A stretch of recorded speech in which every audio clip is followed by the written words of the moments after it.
2026, o ano em que abandonamos as cidades. A provocação contrária. O sonho do concreto está oficialmente morto e, até o final deste ano, sua cidade parecerá um fantasma do passado.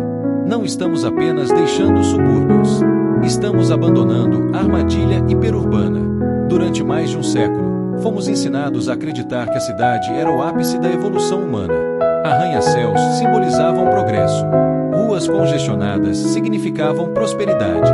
O concreto era o altar da modernidade. Mas algo quebrou. O que antes era promessa se tornou peso. O que era oportunidade virou saturação. O que chamávamos de conexão tornou-se isolamento coletivo. Em 2026, testemunhamos algo que parecia impossível, um êxodo silencioso, mas massivo. Não é apenas uma mudança de endereço. É uma mudança de paradigma. Pela primeira vez na história moderna, a tecnologia não está mais nos puxando para o centro urbano. Ela está nos libertando dele. Esta não é uma fuga romântica. Não é um retorno ingênuo à cabana primitiva. É uma evolução sofisticada, onde redes neurais de alta tecnologia finalmente encontram o solo da floresta. Parte 2. O colapso do sonho hiperurbano. O modelo hiperurbano nasceu da escassez. Escassez de informação, de transporte, de infraestrutura. Era preciso estar perto. Perto dos empregos. Perto dos centros de decisão. Perto das indústrias. Mas a proximidade física perdeu o monopólio do valor. Infraestruturas autônomas tornaram-se comuns. Energia descentralizada. Sistemas inteligentes de água. Agricultura regenerativa assistida por tecnologia. Conectividade global acessível de praticamente qualquer lugar. A cidade deixou de ser indispensável. E quando algo deixa de ser indispensável, começa a ser questionado.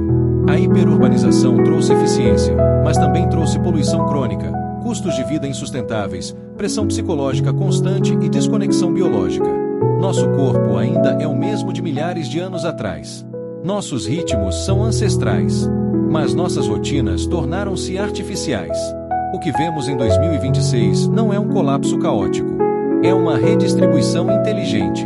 Pequenas comunidades tecnológicas emergem em áreas restauradas. Regiões antes degradadas passam por regeneração ecológica. A arquitetura integrada à natureza substitui o excesso de concreto. Não estamos destruindo as cidades.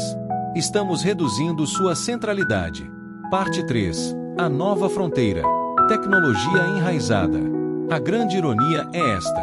Precisamos da tecnologia mais avançada da história para finalmente voltarmos à natureza.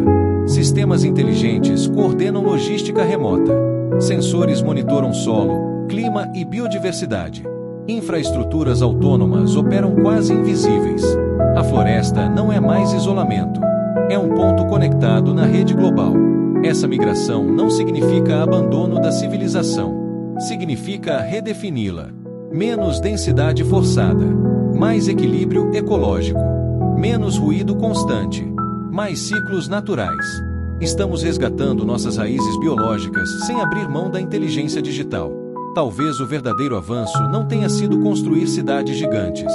Talvez o verdadeiro avanço seja perceber que não precisamos mais delas da mesma forma. 2026 pode ser lembrado como o ano em que paramos de fugir da natureza e começamos a projetar com ela. O sonho do concreto não morreu. Ele evoluiu. E desta vez, o futuro tem raízes. Mas toda transformação real traz uma pergunta inevitável. O que acontece depois da partida? Quando as luzes dos arranha-céus começam a se apagar mais cedo? Quando bairros inteiros ficam silenciosos? Quando escritórios se tornam estruturas vazias esperando um propósito? A mudança deixa de ser tendência. Ela se torna realidade. As grandes cidades não desaparecem da noite para o dia. Elas se transformam. Prédios corporativos viram centros de pesquisa ambiental. Estacionamentos se convertem em fazendas urbanas. Coberturas de concreto se tornam jardins suspensos. A cidade que antes sufocava começa, lentamente, a respirar. Mas fora dela, algo ainda mais radical está acontecendo. Novas comunidades não estão sendo construídas como as antigas. Não existem centros comerciais gigantes. Não existem bairros dormitórios. Não existe a lógica do deslocamento obrigatório. O trabalho não está em um prédio. Ele está na nuvem. A energia não vem de uma usina distante. Ela nasce do próprio território. A comida não percorre milhares de quilômetros. Ela cresce a poucos metros da mesa. A infraestrutura se torna invisível, silenciosa, autônoma e, pela primeira vez em gerações, o silêncio deixa de ser ausência. Ele vira presença. Presença do vento, da água correndo, dos ciclos naturais que nunca deixaram de existir, apenas foram abafados. Mas essa migração não é apenas física, ela é psicológica. Durante décadas, fomos condicionados a medir sucesso pela densidade. Mais pessoas, mais prédios, mais velocidade. Agora começamos a medir valor de outra forma. Qualidade do ar, tempo disponível, proximidade com o essencial. A lógica da escassez está sendo substituída pela lógica do equilíbrio. E isso assusta, porque descentralizar significa redistribuir poder, significa quebrar monopólios geográficos, significa tornar comunidades menores mais autossuficientes. Governos se adaptam, empresas se reinventam, modelos econômicos se flexibilizam. O capital começa a seguir a qualidade de vida, e não apenas a concentração populacional. Pela primeira vez, viver longe dos grandes centros não significa estar desconectado das oportunidades. Significa escolher outro ritmo.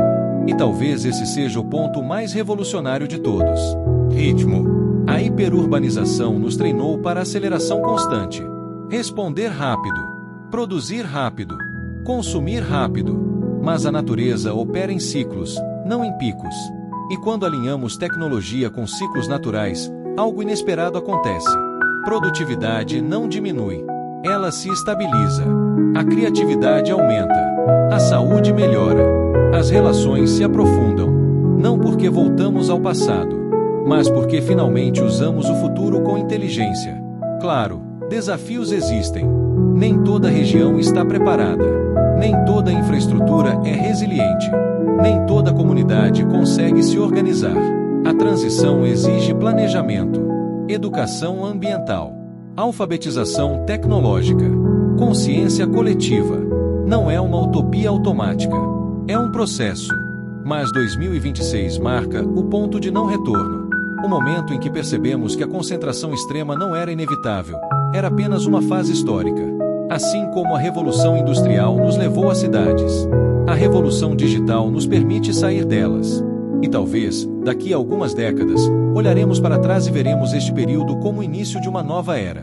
A era da descentralização inteligente, onde cada território pode ser produtivo, onde cada comunidade pode ser conectada, onde cada indivíduo pode escolher o ambiente que sustenta sua própria biologia.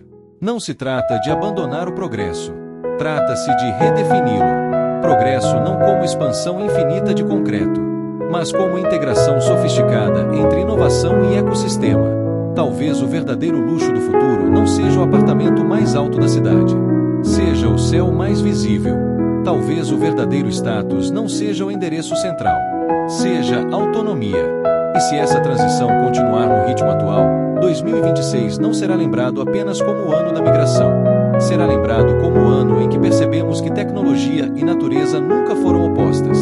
Elas apenas esperavam maturidade suficiente para coexistir. O concreto nos ensinou a construir para cima. Agora estamos aprendendo a construir com o solo, com o clima, com os ciclos, com a vida. E quando essa integração se torna padrão, não exceção, algo muda definitivamente na consciência coletiva. Deixamos de perguntar onde está o centro do mundo e começamos a perceber que o centro pode estar onde decidirmos criar raízes. O futuro não está nas cidades abandonadas, nem apenas nas florestas restauradas. Ele está na convergência, na escolha consciente de viver conectados, digitalmente globais, biologicamente locais. E talvez seja essa a verdadeira revolução silenciosa que começou agora. Uma revolução que não faz barulho, mas muda tudo.